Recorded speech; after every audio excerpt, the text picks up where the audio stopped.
Muy buenas tardes en este invierno frío, este día de diciembre en el que la lluvia no abandona Palermo, pero nos reúne aquí precisamente también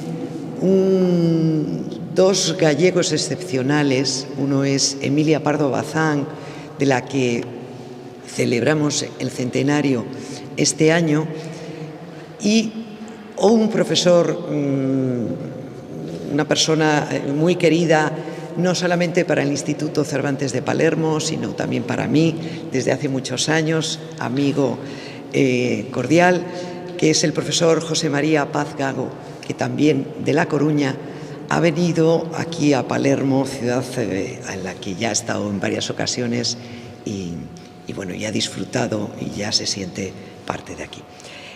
José María Paz Gago, catedrático de Teoría de la Literatura y de Literatura Comparada en la Universidad de La Coruña, es doctor en Filología Hispánica por la Universidad de Oviedo, ha sido profesor visitante de las universidades de California, Santa Bárbara en los Estados Unidos, Nancy Du en Francia, Ca' Foscari de Venecia en Italia, en Córdoba y Rosario en Argentina, o en París 3, Sorbonne Nouvelle en Francia también. Es director de la revista La Tribuna, que alude precisamente a una novela magnífica de Emilia Pardo Bazán, de Cadernos de Estudios da Casa Museo Emilia Pardo Bazán. Ha sido un sexenio director de estos cuadernos. Acaba de publicar de Emilia Pardo Bazán, Los misterios de Selva, que aquí tengo, y en la que se va a centrar, entre otras cosas, en esta tarde, precisamente de cómo nuestra querida Pardo Bazán es precursora de tantísimas cosas en un tiempo donde las mujeres pues no tenían nada más que cabida prácticamente para las 4 funciones para las que estaban predeterminadas en una sociedad pues bastante machista, evidentemente, como era. Bien, José María Paz Gago es también especialista en el estudio de las relaciones de la literatura y el espectáculo con las artes y las tecnologías, especialmente con el cine y la moda.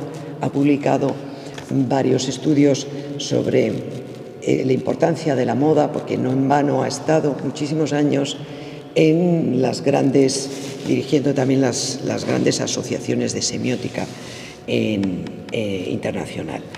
Ha sido, como decía, secretario general del International Association for Semiotic Studies entre 10 años, 2004 a 2014.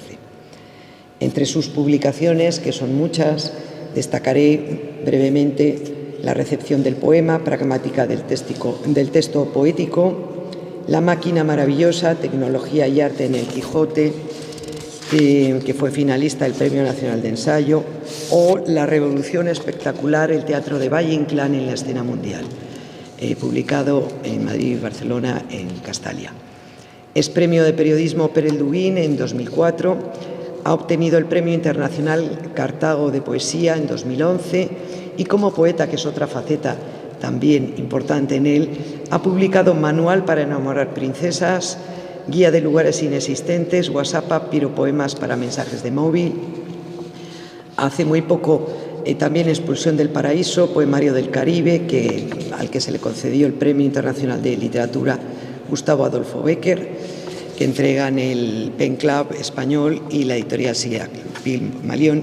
Y este último libro, Un mar de nombre impronunciable, que ha sido merecedor del Premio Internacional de Poesía Claudio Rodríguez, publicado por Hiperión, que es un libro estupendo, que recomiendo a ustedes que lean.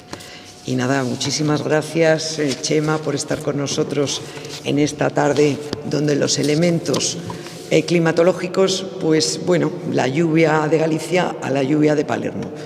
gracias y cuando quieras. Muchas gracias. Muchas gracias a Beatriz Hernán, que efectivamente somos... ¿Se escucha bien? Sí, puedes quitarte la mascarilla. Pues estupendo. Gracias. La pone ahora suya. Gracias. Bueno, pues... Pongo también el micro. Sí. Pues muchísimas gracias. Efectivamente, aunque somos muy jóvenes, Beatriz y yo nos conocemos desde hace 30 años, por lo menos. Y también es un honor tener aquí con nosotros a la profesora Caterina Ruta, María Caterina Ruta, una de las decanas del hispanismo mundial, que yo creo que nos conocemos de hace más de 40 años. Y estaba yo recordando, ya que hablabas de la semiótica, que en Palermo tuvo lugar el primer congreso de la Asociación Internacional de Semiótica, organizado por Umberto Eco, aquí en Palermo. Ya debía de estar María Caterina en aquel congreso, ¿no? Que a propósito ella fue la que me presentó... 84, sí. Bueno, pues que Caterina fue la que a mí me presentó a Umberto Eco, y gracias a eso pues tuve una gran amistad con él y estuvo en La Coruña en 3 ocasiones. Bueno, vamos entonces, somos pocos pero tengo un público muy selecto, a hablar de esta gran mujer que fue Emilia Pardo Bazán. Ahí la tenéis, una mujer, a propósito, elegantísima. Aquí la tenéis en una fiesta que asistió en Valencia, en la Lonja de Valencia.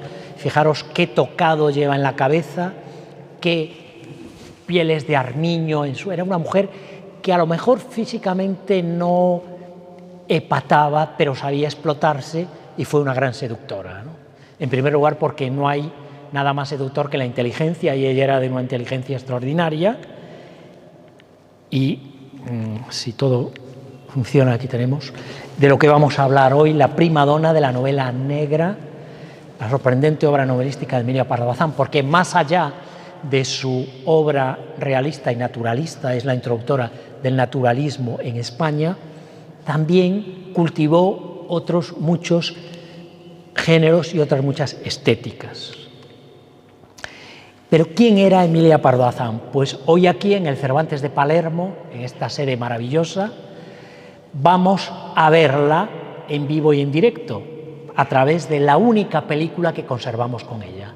4 minutos en las que podemos verla físicamente. ¿Tú lo estás viendo? Yo te lo veo en tu pantalla, porque si no termino con tópicos. Bueno, ahí la tenemos, es un documento cinematográfico en el que recogen 4 minutos, ahí está, tomando su bebida preferida, el chocolate. Además, siempre era una mujer, entre comillas digo, muy disfrutona de la vida, y siempre que se refiere al chocolate dice que goza tomando el chocolate, ¿no? Incluso en sus artículos hay toda una polémica entre té, café o chocolate. Y ella defiende el chocolate con capa y espada, incluso llega a decir que es más excitante que el café, cosa que no es muy habitual pensarlo. Bueno, aquí la vamos a ver de cuerpo entero, no era demasiado alta, pero tenía ya... Esto ya es un documento, ya tenía 69 años, o 68, 69 años, es el año en que fallece, porque no llegó a cumplir a los 70 años, ¿no? A propósito, falleció de lo único que le daba terror, una pandemia. La pandemia, la gripe del 18. Aquí la tenemos haciendo lo que más le gustaba, que era leer. Tenía un ligero estrabismo, como podéis ver ahora cuando mire de frente a la cámara, sin ningún complejo. Tenía un ligero estrabismo, pero bueno, una mujer de una gran presencia. Le gustaban esos peinados que le realzaban la figura. Bueno, pues como os decía, murió de la gripe del 18, que para no desanimaros tuvo olas hasta los años 50. Eso sí, no había ni vacunas ni antibióticos. A ella le cogió una ola tardía del año 21, porque hubo gripe del 18 hasta el año 20, 19 y 20. y un buen día tuvo una gripe. La gripe del 18 no era un coronavirus, era un virus tipo A, muy agresivo como el coronavirus. Un domingo tuvo una afección gripal, vino su médico de cabecera, el lunes se sintió mejor, todavía salió, pero el martes ya tuvo una fiebre. Ese virus le atacó el cerebro y el miércoles a mediodía de un 13 de mayo de 1920 fallecía. Bueno, quiero empezar con esta es una foto de una de sus conferencias en el Ateneo de Madrid. La única institución cultural, académica, en aquel entonces el Ateneo era prácticamente las cátedras del Ateneo eran tan o más brillantes que las de las universidades. La Academia de la Lengua, como sabéis, rechazó 3 veces su candidatura. La Universidad de Madrid le impusieron una cátedra para ella, pero sus colegas del claustro de la Facultad de Filosofía y Letras boicotearon sus clases, y además muchos de ellos eran miembros de la Academia. Pero el Ateneo, muy pronto, en 1905, la acepta como socia numeraria. Y después, muy pronto, en 1906, ya ocupa la cátedra de literatura. O sea que sus conferencias en el Ateneo eran de un éxito arrollador. Llegó a tener 825 asistentes. El segundo en el ranking de éxito de sus conferencias era Unamuno. Unamuno llegó a tener 300 asistentes, ella 800. Bueno, esta cita dice: todo el que lea mis ensayos críticos comprenderá que ni soy idealista, ni realista, ni naturalista, sino ecléctica. Mi cerebro es redondo y debo a Dios la suerte de poder recrearme con todo lo bueno y bello de todas las épocas y estilos. Tocó todos los palos de la baraja y todo tipo de estilos novelísticos. Como veremos, vamos a pasar revista a su obra novelística. Vivió entre Marineda, que es el nombre que le da a Coruña, y Madrid. Precisamente en Marineda ambienta su primera novela, aparte de 2 novelas menores, pero la primera novela naturalista, La Tribuna, la ambienta en La Coruña. Y Dulce Dueño es una novela simbolista, casi mística, está ambientada en Madrid. Ahí tenemos la fábrica de tabacos de A Coruña, de Marineda, donde está ambientada en 1883 esa primera novela naturalista, también considerada primera novela social de la literatura española. Ella se fue, como buena seguidora de Zola, del credo naturalista, se fue a convivir 3 meses con las modestísimas cigarreras que trabajaban en esta fábrica de tabacos. El edificio existe, pero es sede judicial. Y convivió con ellas, ¿no? con obreras que llevaban una vida penosa, ¿no? Ella hace ese símil, las cigarreras que hacían los cigarros, tanto pitillos como puros, distintos tamaños. Dice que unas viven en el paraíso, otras en el piso céntrico, que es el purgatorio, y otras en los sótanos trabajaban, que era el infierno. O sea, unas condiciones de trabajo durísimas. Cuando ella llega a convivir con ellas, claro, al ver a aquella mujer aristócrata tan elegante, le dieron la espalda. El primer día no le hicieron ni caso, pero ella, muy lista, al día siguiente fue con su niño, con Jaime, su hijo Jaime, que era un niño, y las cigarreras inmediatamente se volvieron locas con el niño y desde ese momento la aceptaron, ¿no? Entonces, en esta novela nos cuenta las duras condiciones de las mujeres trabajadoras de finales del siglo XIX, ¿no? O sea, los especialistas dicen que es una novela social frustrada. Claro, era demasiado pronto para hacer una novela social stricto sensu. Bien, llegará después las otras novelas. Y La Tribuna es una novela naturalista urbana, Los Pazos de Ulloa y su segunda parte, La Madre Naturaleza, es una novela naturalista rural. Antes publica la maravillosa El Cisne de Vilamorta de 1885. Vamos a ver, como vamos a ver aquí, también con los géneros como la novela criminal o la novela histórica, Emilia Pardo Bazán responde siempre a desafíos. Es una mujer empoderada, desde luego, stricto sensu, avant la lettre. Entonces, ella fue muy criticada por los escritores, digamos, conservadores, por supuesto, Pereda, por Menéndez Pelayo. La critican por hacer una novela anticatólica, naturalista, determinista, herética. Y entonces ella dice, así, bueno, pues además de hacer una novela naturalista, también puedo hacer una novela neorromántica, y hace El cisne de Vilamorta, que es una vuelta al romanticismo extraordinaria, pero eso sí, deconstruyendo el propio romanticismo. Y van a llegar Los Pazos de Ulloa. Los Pazos de Ulloa, como antes comentaba, y los vais a ver, están en la comarca donde ella pasó muchos veranos. Sobre todo le gustaba ir en septiembre, en la época de la vendimia, en otoño, que es su estación preferida. Eran los Pazos de la familia de su marido, y los primeros años de matrimonio, porque después se separó de él, los conoció muy bien estos Pazos. E incluso estando separada, siguió yendo allí a la vendimia, e incluso después de la muerte de su marido, José Quiroga, también siguió yendo. Voy a pasaros un momento un resumen de una serie maravillosa que hizo la televisión española, dirigida por Gonzalo Suárez, con Los Pazos de Ulloa, que es extraordinaria.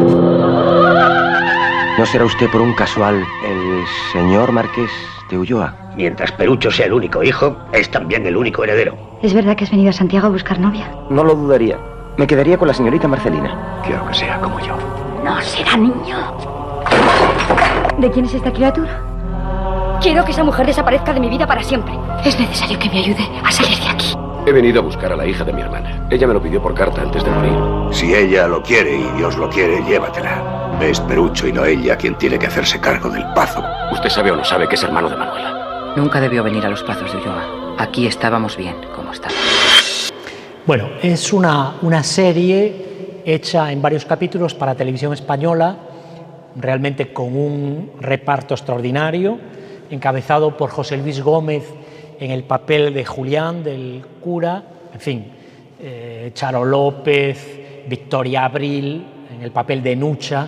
O sea, realmente una serie extraordinaria que transmite muy bien el mundo rural tan salvaje de esa zona de la provincia de Orense, el noroeste de la provincia de Orense. Y como os decía, os voy a enseñar Los Pazos de Ulloa, porque bueno, yo colaboro habitualmente en el suplemento literario de ABC, el mejor suplemento que hay en España, cultural y literario, y entonces me pidieron, bueno, ya has hecho muchos artículos de opinión, de literatura, queremos un reportaje en el año del centenario. Entonces dije, bueno, pues os voy a mostrar, voy a hacer un reportaje sobre los auténticos pazos de Ulloa. Aquí tenemos el Pazo de Cabanelas. Uno de esos pazos, son dos de la familia Quiroga, y los hijos de Emilia Pardo Bazán son Quiroga Pardo Bazán, y son dos fundamentalmente. Este es el Pazo de Cabanelas, que está tal cual. Bueno, en este viven los caseros, que son los que me lo enseñaron. La zona es una maravilla. Este reportaje está en la página web de ABC. El artículo se titula Los Pazos de Emilia, y ahí hago un recorrido por los pazos auténticos, ¿no? Son unos pazos dedicados al cultivo del vino, y las descripciones que hace Emilia, ella habla del balcón del Ribeiro. Es ese balcón que tenéis ahí en el centro, a ver si se ve. Sí, este es el balcón del Ribeiro, a donde ella se asomaba para ver esos valles muy pronunciados en lo que se llama la boca ribeira del río Avia. Hay dos ríos, el río Arenteiro, el río Avia. Ella los funde en el río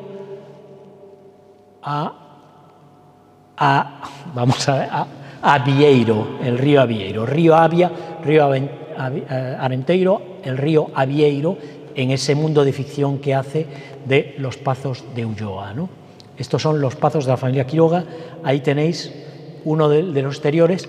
Está sobre el río Avia, una cuenca muy pronunciada, y en lo que se llama sucalcos, ahí se hacen el cultivo del vino. Por eso se dice que es una viticultura heroica, porque hacer la recolección de ese vino es muy complicado, ¿no? Unas pendientes muy pronunciadas. Lo mismo pasa en la cuenca del Sil. Bueno, aquí tenéis, esto es el Pazo de Banga. Si recordáis, la primera parte de los Pazos de Ulloa, buena parte de la acción ocurre en esta lareira, pero es que está tal cual, se conserva. Esta foto la he tomado hace 3 meses, ¿no? Ahí tenemos la lareira, que es la cocina tradicional gallega, ahí se ponían el fuego con los potes donde se hacía el caldo, está tal cual. Este pazo sí que está cerrado, me lo abrieron y ahí uno se imagina a Nucha preparando la comida, a Perucho por ahí jugando con los perros. Es una cosa, o sea, tal como la describe, está en estas diapositivas. Bueno, seguimos avanzando. Después de esas novelas naturalistas hay unas novelas de transición, y voy a destacar Insolación, historia amorosa, de 1889, que es en España uno de los bestsellers del año.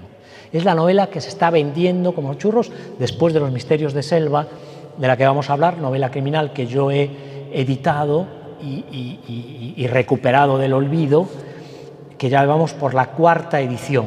He traído para la biblioteca del Instituto Cervantes, que si no recuerdo mal se llama Espriu, ¿no? Salvador Espriu. Bueno, pues he traído un ejemplar de esta novela. Bueno, Insolación ha sido una de las novelas más vendidas en la Feria del Libro de Madrid.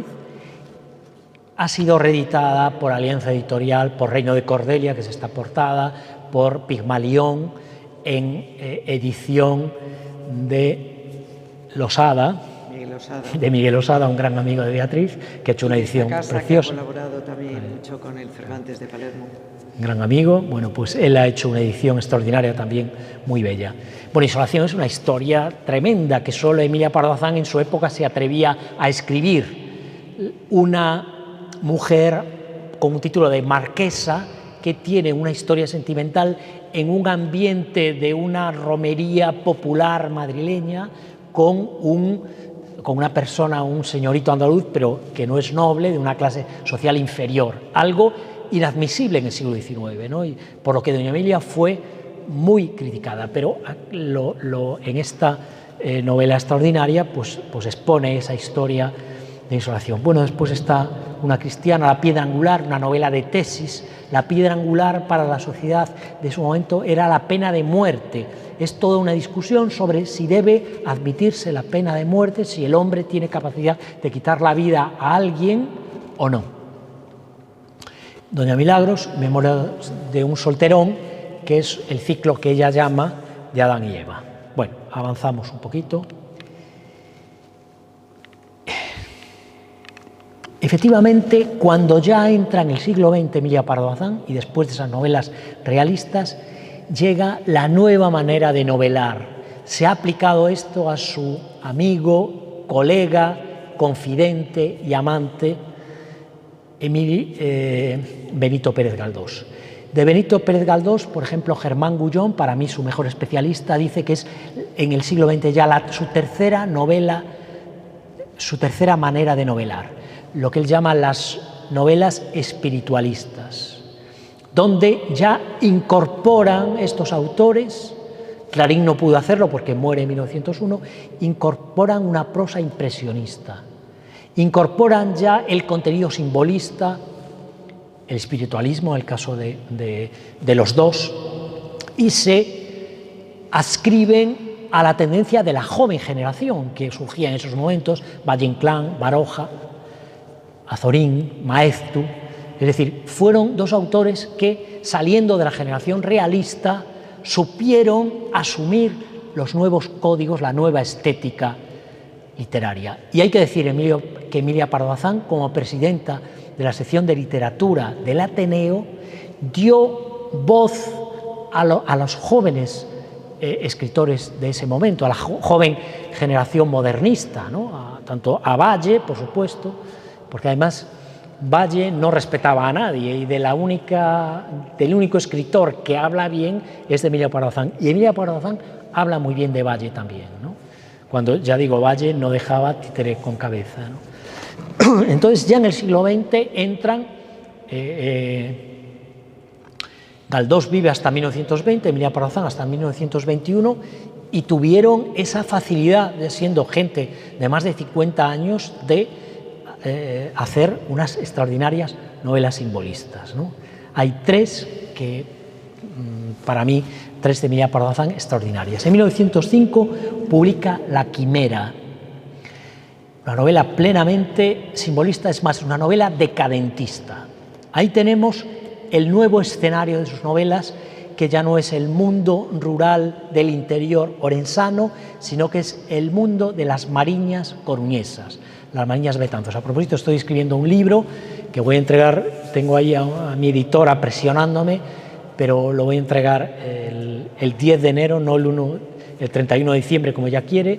Se llama Emilia Pardo Bazán e Galicia, mi primer libro escrito íntegramente en gallego, sobre la relación de Emilia Pardo Bazán en Galicia, porque no es solo Marineda ni solo el Ribeiro, es toda Galicia que había en su cabeza, en su corazón, y está reflejada en toda su obra, en todos sus cuentos. La profesora Caterina Ruta me decía la cantidad de cuentos que ha escrito, efectivamente, más de 1000 cuentos. Bueno, este es el lugar maravilloso, las Torres de Meirás, que en la novela siempre utiliza esos nombres tan sugestivos, tan sugerentes como es Alborada, Marineda y Alborada. Acabo de estar visitando un congreso que he organizado en La Coruña con la mayor parte de los pardobazanistas del mundo. Hemos hecho un gran congreso y ha habido dos profesoras italianas que han traducido a Emilia Pardo Bazán. Una es Valentina Nieder y la otra ya me vendrá su nombre, que está en Bolonia. Bueno, La Quimera es una novela extraordinaria, simbolista. A propósito, aquí tenéis esta torre, estas Torres de Meirás, no Pazo de Meirás como le llamó Carmen Polo de Franco, la usurpadora, las diseñó ella con su madre, Emilia Pardo Bazán. Esta es precisamente la Torre de la Quimera con el balcón de las Musas, que era donde estaba su estudio-biblioteca, donde ella escribía, ¿no? Desde ahí se ve hasta la ría de Sada, ¿no? Esta imagen la describe continuamente, ¿no? Va bajando el valle y al fondo ese espejo de plata que es la ría de Sada, en realidad, bueno, ría de Betanzos, donde está Sada. En el balcón de las Musas, en estos capiteles maravillosos de filigrana, están grabadas los títulos de sus obras y efigies de sus escritores más admirados, ¿no? Realmente es una residencia de escritora, ¿no? Ella estaba imitando a Chateaubriand, a Víctor Hugo o a Walter Scott, y se hizo su casa neomedieval, neogótica, como todos esos escritores, extraordinaria. Ahí ambienta La Quimera, que es no la vida, es la agonía, toda la novela es la agonía, lenta agonía de un joven pintor, Joaquín Bahamonde en la realidad, Silvio Lago en la ficción, que va a morirse en el último capítulo, a morirse con la marquesa de Umbría y la pintora Minia de Umbría en las Torres de Alborada, ¿no? O sea, un decadentismo extraordinario, una prosa. Antes decía Beatriz, efectivamente, que nadie escribe como Pardo Bazán. Algunos sí, pero es extraordinaria, ¿no? Lampedusa también no escribía mal, ¿no? El gato pardo, pero bueno. Bien, esa es una novela simbolista. No sé cómo estamos de tiempo. Bueno, segunda novela simbolista que es extraordinaria, La Sirena Negra, de 1908. Está ambientada en otra de las propiedades de su familia, la Torre de Miraflores, en Sanxenxo, muy cerca de la patria chica de Beatriz Hernández, en Sanxenxo, un lugar maravilloso, en la que lo bautiza este lugar como Portodor en la novela. Es una historia extraordinaria, también de una gran fuerza social, como toda la literatura de Emilia Pardo Bazán, un hombre de la alta sociedad madrileña que se enamora de una mujer pobre, enferma, que tiene un hijo, que no es de él, por supuesto, la asiste también al lado de su cama durante su agonía a esta mujer, y cuando se muere se ocupa del niño, del hijo de esta mujer, lo adopta con una gran escándalo en la sociedad madrileña, porque no saben si es hijo de él o no, pero él, rompiendo con los tabúes de la sociedad madrileña, de la alta sociedad madrileña, adopta a ese niño y se ocupa de su educación. El niño cae enfermo y entonces se trasladan a esta casa de verano, donde pasan el verano. Esa sirena negra es un personaje muy curioso. Hay unas claves esotéricas en esta novela, y es una joven inglesa que trae como au pair para ocuparse del niño, para su educación, típico en las familias de la alta sociedad. Más que au pair, ¿cómo se llama esta figura? Institutriz. Una institutriz, efectivamente, una institutriz que se ocupa del niño, ¿no? Y esta joven es una joven atlética, muy deportista, que practica varios deportes como la natación, de ahí el nombre de Sirena Negra, el ciclismo, y adelanta una figura que va a ser muy importante en la literatura norteamericana de los años 20, ¿no? Las flappers, que aparecen, por ejemplo, en Scott Fitzgerald, en El Gran Gatsby. Jordan es esa mujer muy atlética, muy masculina, y que practica distintos deportes como el polo. Creo recordar que en El Gran Gatsby es el polo el que practica. Bien, pues este es el personaje de la Sirena Negra, que ella se enamora del señorito, del padre adoptivo de ese niño, y hay todas unas claves esotéricas de esta mujer que va a nadar en la noche a la ría de San Xenxo. Es una novela, ya digo, una clave esotérica, una clave simbolista, y también con ribetes decadentistas extraordinaria. Pero avanzo hacia donde voy. Bueno, vamos a dejar Dulce Dueño. La quimera, me parece que estoy yendo hacia atrás. Y vamos avanzando ya en los géneros que va a tocar Emilia Pardo Bazán en el siglo XX, muy poco habituales en España y más en una mujer. Aquí la tenemos, justamente esto es un cuadro de Joaquín Bahamonde, de Silvio Lago en la novela, Emilia Pardo Bazán dando una conferencia sobre la literatura francesa contemporánea en los años 1892 y 1897 en Ateneo de Madrid. Entonces, el periódico La Época de Madrid envía a Joaquín Bahamonde no a hacer una fotografía, sino mientras ella da la conferencia, a hacer un cuadro de ella, un pastel, porque Joaquín Bahamonde era un pastelista, la técnica que utilizaba era el pastel.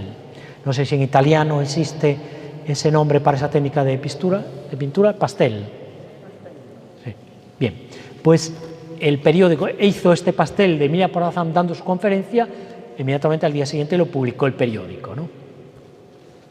Bien, esta es una novela histórica y Emilia Pardo Bazán está respondiendo a un nuevo desafío de su editor barcelonés. Le lanza el desafío de que no es capaz de superar al mismísimo Alexandre Dumas escribiendo una novela histórica. Y doña Emilia, ni corta ni perezosa, por supuesto que va a intentar superar a Dumas, el autor nada más y nada menos que del Conde de Montecristo o de Los Tres Mosqueteros, ¿no? Donde ficcionaliza la historia. Claro, en España existía un gran novelista de novela histórica, el autor de los episodios nacionales, Galdós. Pero doña Emilia se lanza en clave francesa y, documentándose hasta la extenuación, como ella hacía, y además le dedicó muchos años a documentarse sobre este tema, novela el tema del posible delfín de Francia, Luis XVII. Un gran misterio histórico, puesto que cuando son ejecutados Luis XVI y su mujer María Antonieta, se supone que sus hijos, incluido el delfín, fueron ejecutados también. Pero una buena parte de los legitimistas monárquicos franceses defienden que no, que ese niño se salvó y que es el delfín de Francia, porque Luis XVIII es su tío, es un hermano de Luis XVI, no este niño. Entonces hay toda una serie de leyendas sobre qué pasó con este niño.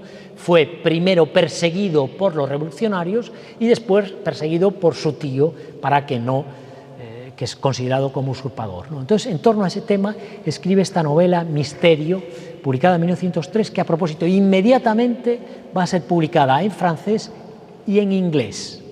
O sea, cosa que pocos novelistas españoles gozaban en aquel momento de este predicamento. Doña Emilia sí, ¿no? Y muy pronto Los Pazos de Ulloa, Le Château de Ulloa, son rápidamente traducidas, ¿no? Muchas de estas novelas son traducidas, pero en el caso de Misterio, inmediatamente. Es una novela muy interesante, editada también con gran riqueza de ilustraciones, pero bueno, ahí dejamos esta novela histórica interesantísima. Y llega por fin la novela criminal. Este es un desafío que se hace ella misma. En sus artículos publicados en la Ilustración Artística de Barcelona, donde publicó artículos quincenales durante 20 años, de 1895 a 1916, en que desaparece la revista, ella publicaba una sección, La vida contemporánea.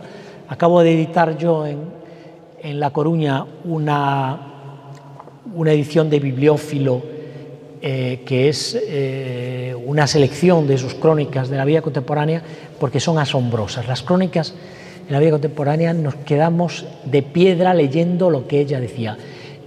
Doña Emilia parece que está hablando en el siglo XXI, no en el siglo XX, ¿no? Porque te habla desde la dieta vegana, defendiendo la dieta vegana, hasta el mando a distancia, ¿no? Que se llamaba entonces el telequino, hasta, por ejemplo, este año, en 2021, se acaba de aprobar en Galicia una ley que erradica el eucalipto. El árbol del eucalipto, en 1921, ya no se puede plantar en Galicia. Bueno, pues Emilia Pardo Bazán, en una de sus crónicas de 1902, dice que es urgente erradicar el eucalipto de Galicia. Fijaros qué adelantada es. Bueno, vamos ahí. Le dedica varios artículos a Sir Arthur Conan Doyle, diciendo que es un autor de bestsellers, porque efectivamente Sir Arthur Conan Doyle generó el primer fenómeno de bestseller de la historia de la literatura, ¿no? Entonces ya dice que ella desconfía de aquel que se hace rico con la literatura. Y entonces dice que sus novelas no valen para nada, que son novelejas, que ella va a enseñarle lo que es una novela policíaca. Y de ahí viene Los misterios de Selva, esta novela que yo he rescatado, ¿eh? En el prólogo hablo de la historia de esta novela, que ya parece una novela policíaca, ¿no? Y a propósito, los pardobazanistas tradicionales suelen decir, algunos enseñan en una universidad vecina a la mía, suelen decir que es una novela impublicable. Bueno, todo lo que es imposible, con un poco de trabajo, se logra hacer posible. Bueno, ahí tenía unos textos. Vamos a ver, la novela está ambientada en Madrid. Justamente se abre, no tenemos tiempo de leer el comienzo de la novela, el protagonista, Ignacio Selva, versión castiza y madrileña de Sherlock Holmes. Baja por la calle de Alcalá y llega a Cibeles. Una descripción maravillosa porque, vamos a ver, Ignacio Selva ya Doña Emilia había publicado y nos lo había presentado en un relato titulado La Ota de Sangre. Un relato interesantísimo, un relato criminal, detectivesco. Ella ya había hecho otros, como La Cana también, policial detectivesco, pero en La Gota de Sangre es un detective aficionado que resuelve un crimen. Muy bien, interesantísimo relato. Un relato corto, una novela corta. Al final de ese relato, doña Emilia dice, bueno, el protagonista, Ignacio Selva, le encanta resolver crímenes, se da cuenta, es un señorito que no tiene nada que hacer y lo que le apasiona en la vida es eso, resolver crímenes. Y dice, quizás más adelante daré a la luz de la estampa una nueva historia, porque Madrid es una ciudad llena de misterios y entonces quizá protagonice otras novelas de misterio y de crímenes. Y entonces el bueno de Ignacio Selva se va a Inglaterra a estudiar la ciencia forense, la ciencia criminal, con un detective inglés que aparece en la novela, que le llama Stickley, nada menos. Y entonces se va. Y arranca Selva, que es la novela que estaba inédita, justamente con esta escena. Ignacio Selva acaba de llegar de Londres y hace una descripción de Madrid maravillosa, comparando Madrid con Londres.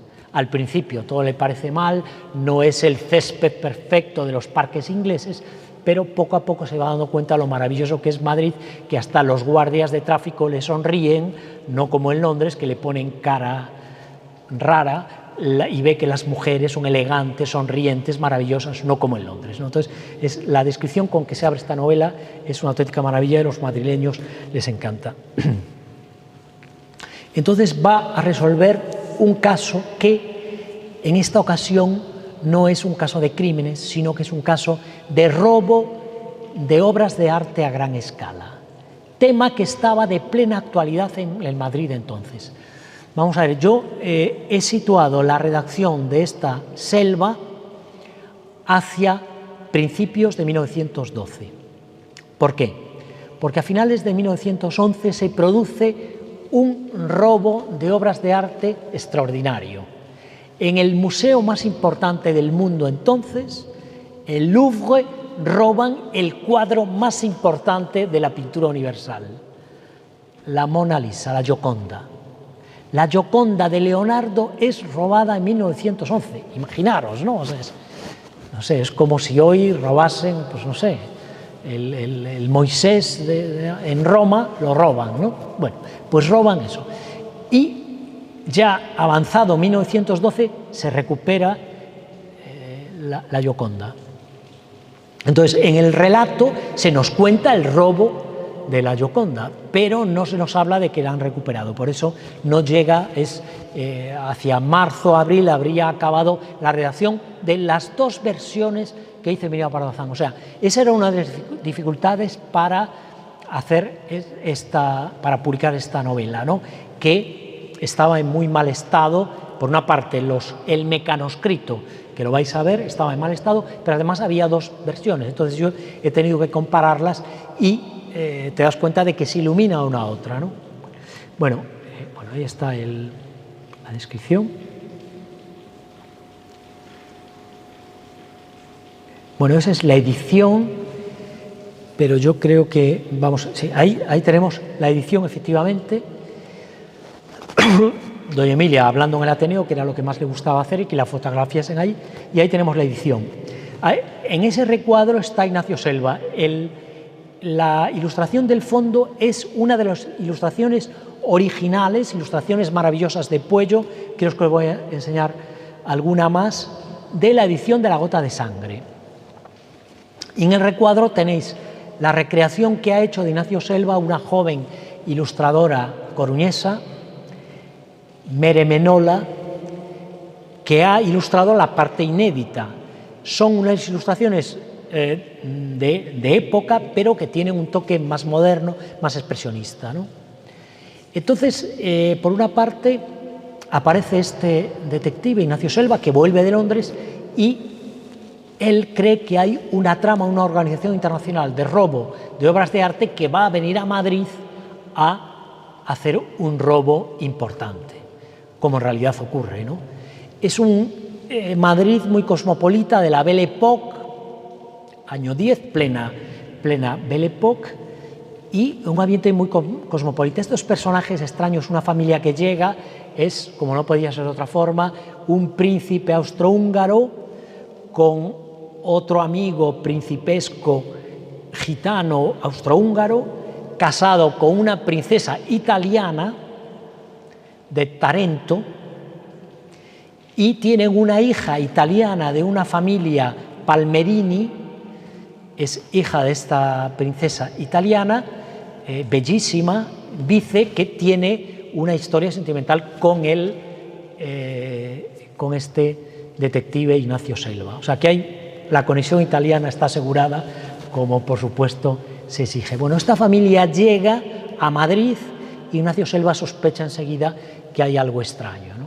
A propósito, hay un hilo de la intriga que siento que no lo haya explotado la novelista más, ¿no? Porque esta princesa de Tarento ha sido picada por una tarántula. Yo no sabía que el nombre tarántula viene de Tarento, me enteré en esta novela. Y esa picadura le produce una enfermedad. Ahí habría algo de novela gótica, pero que no se explota después. En fin. Bueno, aquí tenemos el estado del manuscrito, perdón, del mecanoscrito. Emilia Pardo Bazán, a partir del siglo XX, escribe siempre en máquina de escribir. Por supuesto, siempre tiene el último modelo de máquina de escribir y se gusta fotografiar. Hay por ahí muchas fotografías que está escribiendo a bordo de una de estas máquinas extraordinarias, porque así reflejaba su condición de mujer escritora profesional que vive de la literatura, ¿no? Bueno, el mecanoscrito estaba en malas condiciones. Hay otro.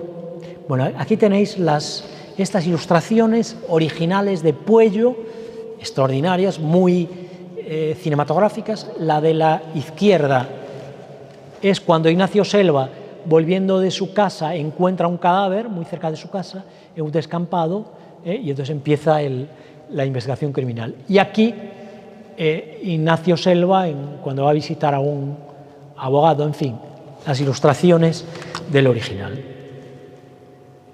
Otro de los mecanoscritos que yo tuve que descifrar, como veis, ella escribe primero en la máquina y después tacha, emborrona, escribe con su escritura. Felizmente su escritura yo ya la conozco muy bien, es menuda pero es clara, se lee bien, no es como la de Galdós, que no hay nadie que la descifre, ¿no? Esto es lo que yo utilicé. Tecnología, utilicé escáner, lo amplié, lupas, focos, etcétera, y pude ir desentrañándolo. ¿Cómo estamos de tiempo, David? Yo creo que sí. Tienes ahí 10 minutos. 10 minutos, bueno. Bueno, vamos a ver, sí que me interesa hablar un poco de... Claro, Emilia Pardo Bazán había hecho algunos cuentos, pero se lanza a hacer una novela policíaca, critica durísimamente al autor de las novelas de Sherlock Holmes, que tenían un inmenso éxito. Sabéis que en 1903 publica una novela que es La muerte de Sherlock Holmes. Bueno, hubo en Londres manifestaciones de cientos de personas reclamando que no se podía morir Sherlock Holmes, que tenía que Conan Doyle seguir escribiendo novelas, cosa que hizo, ¿no? O sea, que el éxito era tremendo. Pero Emilia Pardo Bazán viene a decir que no es arte literario, no es literatura, es mercado. O sea, es una avanzada en todo. Viene a decir que le falta profundidad psicológica. Y además en uno de sus artículos dice toda esa quincallería policíaco-científica. Y como sabéis, Conan Doyle conocía bien la química, ¿no? Y entonces pues trabaja mucho el tema de explosivos, de sustancias químicas en sus novelas, ¿no? Entonces ella le llama quincallería policíaco-científica, ¿no? Que no sirve para nada. Entonces ella dice, le falta profundidad psicológica, y es lo que pretende en esta novela, darle profundidad psicológica. Y como ella era así de empoderada, utiliza incluso terminología freudiana, ¿no? Entonces Ignacio Selva tiene un problema de neurosis, ¿no? Varios personajes son neuróticos, entonces tratando de darle una profundidad psicológica. Yo en algún momento pensé, sobre todo hacia el final de la novela, hay como digresiones, demasiadas digresiones. Yo creí que eso le iba a restar acción a la intriga de la novela, ¿no? Y me preocupó un poco. Incluso hay algunos parlamentos de personajes demasiado largos y yo los fui cortando, ¿no? Y entonces con alguna intervención del personaje, algo de acción, porque si no parecía demasiado larga. Yo no soy un especialista en novela negra y estaba esperando la reacción de los especialistas de novela negra, y ya las ha habido, felizmente. Lorenzo Silva, gran especialista en novela negra y gran autor de novela negra. A propósito, estoy hablando de novela negra en Palermo, nada menos, la patria de Camilleri. Yo soy un gran seguidor de Camilleri, que además también tiene muchos contactos con España y con Galicia, puesto que Montalbano recibe su nombre de un gallego de origen, que es Montalbán, ¿no? Hijo de un guardia civil de Lugo. Entonces, bueno, pues yo soy un gran fan de Montalbano y es un placer hablar aquí de novela negra en su patria. Bien, Lorenzo Silva me invitó al Festival de Novela Negra Getafe Negro, tuvimos un diálogo los dos. Hizo una lectura y un análisis pormenorizado de Los misterios de Selva, que además ya ha publicado un par de artículos de prensa de los de él. Bueno, su valoración no podía ser mejor. Él ha dicho que Los misterios de Selva cambia la historia de la novela negra, que hay muchas cosas aquí que él además desmenuzó extraordinarias. Las reflexiones que hace Ignacio Selva sobre la propia misión y función del detective son extraordinarias. Yo no podía valorarlas porque soy un lector aficionado de novela negra, pero no un especialista. Pero Lorenzo sí las ha analizado y dice que muchas cosas que están en los novelistas clásicos de novela negra de los años 60, como Chaucer, Hammett, están ya aquí. O sea, que es extraordinario. Además de, por supuesto, ser la primera mujer que escribe novela negra, ¿no? Cosa que ya es, se adelantó en 10 años a Agatha Christie, nada más y nada menos, ¿no? Claro, doña Emilia tiene un gran oficio de novelista. Y, por ejemplo, siempre, en la novela negra siempre hay una relación difícil entre el detective, más o menos aficionado, y el policía, ¿no? Los policías no suelen aceptar la labor del detective, ¿no? Incluso pues, los rechazan. ¿Qué pasa aquí? Aquí el policía español es cordelero. El policía español es cordelero. Cordelero no solo rechaza la acción del detective privado, un méteme-en-todo, sino que trata de inculparlo. Y Emilia Pardo Bazán es capaz, en su oficio de novelista, de hacer pensar que podría ser el culpable, ¿no? Por ejemplo, La gota de sangre, como veíamos antes en esa ilustración, es Ignacio Selva el que descubre el cadáver y todo le implica en el cadáver. Y en la segunda parte, en Selva, también, porque resulta que Ignacio Selva se disfraza de mendigo y va a la salida del Teatro Real, donde se produce el robo de un valiosísimo collar de perlas. Un policía lo reconoce a Ignacio Selva como ese mendigo que se ha disfrazado, por lo tanto es sospechoso de haberse disfrazado de mendigo para robar el collar de perlas. Todo hace pensar esa relación, ese policía va contra el policía. No va a ser como en Agatha Christie, que sus detectives, por ejemplo Poirot, pues es un amigo del inspector jefe de Scotland Yard, ¿no? Pero aquí no. Y entonces todo aparenta a que sí puede ser el asesino, ¿no? Entonces eso es un mérito. Bueno, y con esta maravillosa fotografía de Emilia Pardo Bazán, ahí la veis, en un yate en el puerto de Marineda de A Coruña, pues yo creo que ya agoto vuestra paciencia y os digo pues que muchas gracias.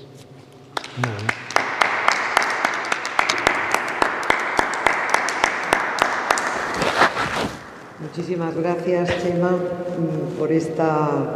Es que, claro, nos ha sabido a poco porque la Pardo Bazán es un personaje y es una escritora que es como una especie de amazonas literario, que todavía hay muchísimo por estudiar y te agradecemos que hayas puesto en relieve esta primacía de Pardo Bazán en lo que es un género que es cada vez más popular en el cine, en la narrativa, en la televisión. Así que yo no sé si quieren hacer alguna pregunta. ¿Es la única o queda...? Sí, un momentito, Caterina, como estamos grabando la sesión, te vamos a pasar este micrófono. David, así, para que puedes bajarte la mascarilla. Sí. No, estaba preguntando si es la única o se puede esperar en encontrar otros papeles con otra... Tú seguramente lo sabes.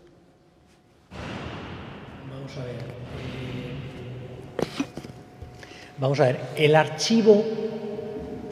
su archivo personal, está en La Coruña, ¿no? Cuando su hija Blanca fallece, poco antes de fallecer cedió la casa de la familia Pardo Bazán, donde no nació Emilia Pardo Bazán, pero vivió su infancia, la casa de sus padres, lo regaló la familia Pardo Bazán, su hija, a la Real Academia Gallega, es la sede de la Real Academia Gallega, y regaló también, donó todo el archivo personal de Emilia Pardo Bazán. Ahí había muchos manuscritos, han ido apareciendo muchos escritos de ella. Por ejemplo, no hace mucho, a propósito, ya que tenemos aquí a un especialista en el carlismo, un profesor siciliano, apareció un libro de teoría, un manuscrito de teoría política de ella, se llama Teoría del Estado, que es un poco el pensamiento teocrático carlista. Esa teoría del Estado, por ejemplo, estaba en el manuscrito y recientemente está editado en Internet por un profesor de la Universidad de Valencia. Hay varios manuscritos. Nosotros hemos ido publicando, antes citaba la revista que yo fundé y dirigí, La Tribuna, hemos ido sacando cuentos de ella y que estaban inéditos. Novelas solo quedaba Selva, ¿no?, que los especialistas decían que era impublicable. Bueno, yo, trabajándolo mucho, además en la pandemia le dediqué muchas horas, pero podría aparecer alguna novela. Yo ya sé de algunos cuentos que tienen, claro, todas las grandes familias coruñesas de la época de Pardo Bazán, todos tienen en su casa cuentos. Por ejemplo, un gran amigo mío, pues hace poco hemos encontrado entre los papeles de su padre, de su bisabuelo, correspondencia de ella en relación con la estatua que hay en los jardines de Méndez Núñez de Coruña. Bueno, toda la correspondencia que tenía con su bisabuelo para la estatua. Está La Teoría del Estado, publicado recientemente, pero siempre pueden aparecer, ¿no? Cuentos aparecen editados en periódicos, puede ser en Sicilia, puede que haya publicado cuentos, porque eso un discípulo mío, Ricardo Axeitos, hizo su tesis, como nos llamó la atención que hubiese cuentos en cualquier sitio, en el lugar, en Estados Unidos, en Oklahoma, en un periódico aparecía un cuento de ella. Entonces dijimos, ¿cómo es esto posible? Tirando de ese hilo descubrimos que había unas agencias literarias que ella las había contratado y eran las agencias literarias las que vendían a periódicos de cualquier sitio sus relatos, ¿no? Entonces pueden aparecer. Ahora, inéditos podrían. En el archivo no hay más. En el archivo quedan libros de viajes todavía, pero bueno, también libros de viajes se han ido editando últimamente. Pero era una mujer muy prolífica. Últimamente yo he encontrado, por ejemplo, retratos de ella de grandes pintores, han aparecido un par de ellos que no se conocían. Sí. Autora que hay que seguir indagando y conociendo, porque sí tuvo mucha repercusión y polémica en su época. Hubo un tiempo, digamos, de oscuridad en que pues, se la ha visto como una autora secundaria, y yo, desde luego, como catedrático que eres de literatura, yo siempre me he atrevido a pensar que es nuestra Jane Austen en español. No sé si será una teoría muy atrevida, pero igual que los ingleses saben vender maravillosamente su literatura, nosotros que tenemos autores tan importantes como Pardo Bazán, y además precursoras que no has podido entrar por el tiempo, pues no solamente en su comportamiento ciudadano, de mujer libérrima, que hizo siempre lo que le salió de la real gana en los temas personales, sexuales, profesionales.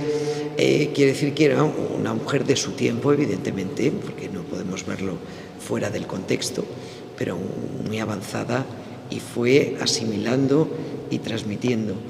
Yo no sé si podemos decir que fue una autora.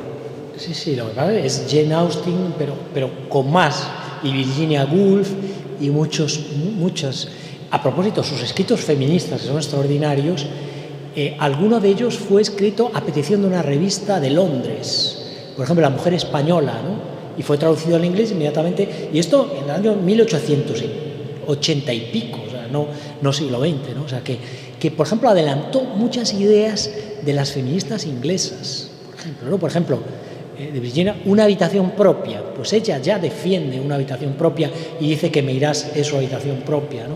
O sea, que sí, pero es Jane Austen y muchas más, porque es mucho más prolífica que Jane Austen, toca todos los géneros, el periodismo, los libros de viajes, la novela, sí, es realmente inconmensurable, ¿no? Y con una obra efectivamente muy incomprendida en su tiempo. Cuando saca sus primeras novelas, los críticos y escritores tan progresistas como Clarín dicen: esta mujer es un fenómeno, un prodigio de la naturaleza, es un cerebro de mujer, perdón, un cerebro de hombre en un cuerpo de mujer.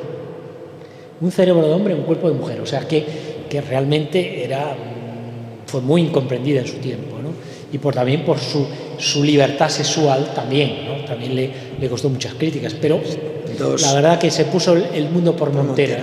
Dos amantes como eran el propio Galdós y después Lázaro Galdiano o Joaquín Bamonde. Sí, pero bueno, los dos más conocidos, que eran hombres importantes en su momento, y bueno, no escondía nada, y la correspondencia que hay, y que es muy interesante. Por ejemplo, yo conozco bien los archivos de la Fundación Lázaro Galdiano en su biblioteca, que es una de bibliófilo, porque Lázaro Galdiano era un gran coleccionista de arte y de literatura y bibliófilo.